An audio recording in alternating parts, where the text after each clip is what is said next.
So topic 49 is about solving compound inequalities, specifically the OR kind.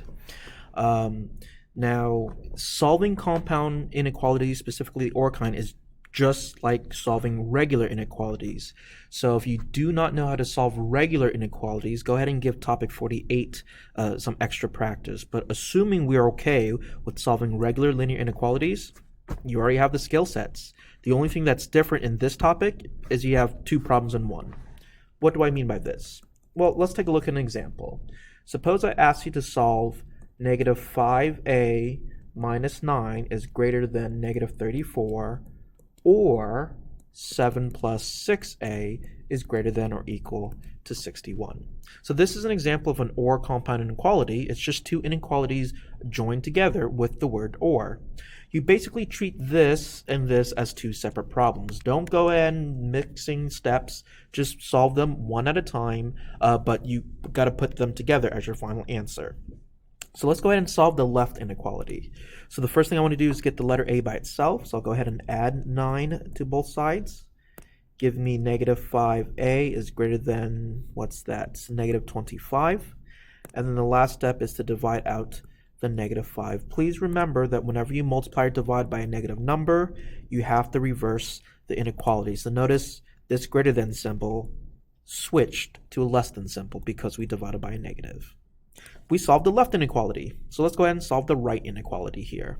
So to solve for a, I'm going to subtract 7 from both sides, giving us 6a is greater than or equal to 54. And then go ahead and divide both sides by 6. We're dividing by a positive, so the symbols are fine. A is greater than or equal to 9. So how do I write the final answer? Because you can't just leave it like this as separate. The final answer is both of these guys joined together with the word OR. So the answer that I would submit is A is less than 5, or A is greater than or equal to 9. To graph this guy, you basically graph both inequalities on the same number line.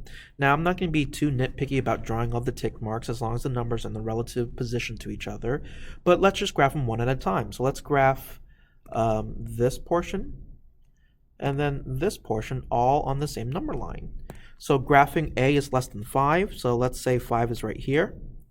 It is strictly less than. There's no equals to, so it'll be an open circle. And on a number line, letters or numbers get smaller to the left. Let's graph the blue. So a is greater than or equal to 9, so let's say 9 is somewhere over there. It's greater than or equals to. It has that little line underneath it. It's or equals to, so it'll be a closed circle. And since it's a greater than symbol, numbers get bigger to the right. There you go. You solved it. So that's basically solving OR compound inequalities. Just solve them separately and put them together on the same number line. Join them together with the word OR. The only way I can make this harder is if the inequalities are harder. But conceptually, it should stay the same. So let's take a look at a, quote, hard inequality example. Say, I don't know, negative 10 minus 9n is greater than or equal to 2 plus 3n, or 5 minus 2n is less than or equal to 7n plus 5. Okay, so you can see compared to the first example, it looks longer, it looks more difficult, but conceptually it's the same idea. You just got to solve for the letter. So let's go ahead and solve the left inequality. I have variables on both sides, so I'm going to get all the letters to the left, which means I'm going to have to add 10 to both sides. And let's see if we can't do two steps at once, and let's go ahead and subtract the 3n over to the left, because again, for me, I like the variable on the left. So that gives us a negative 12n is greater than or equal to 12, and then last step is to divide out that negative 12. Be careful, we're dividing by a negative, so we have to flip the inequality symbol. Let's go ahead and do the right inequality. Again, I like the letters on the left, so let's move all the n's to the left and move all the regular numbers to the right. So I'm going to subtract the 5 here, but then at the same time subtract the 7n.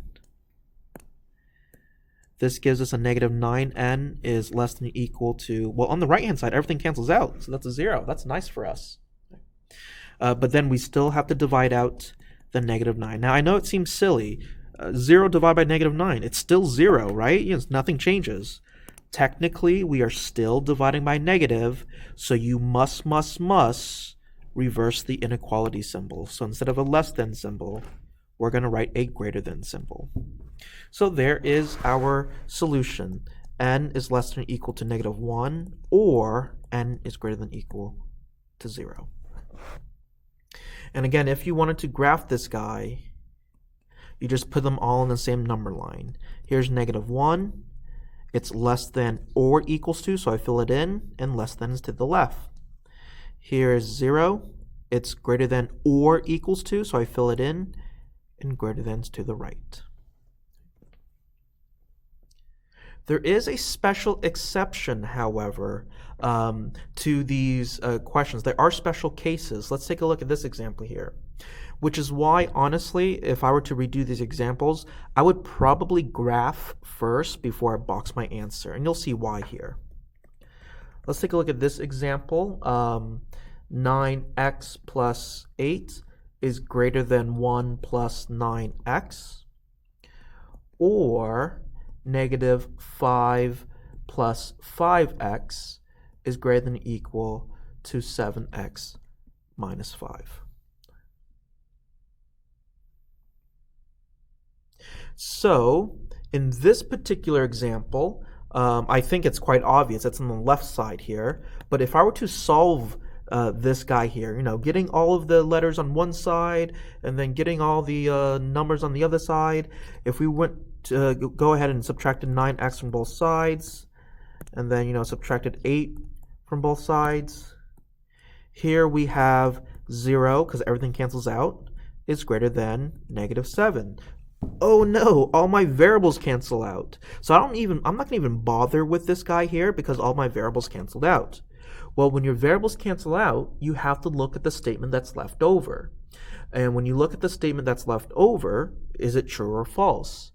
Is 0 greater than negative 7? Of course that's true.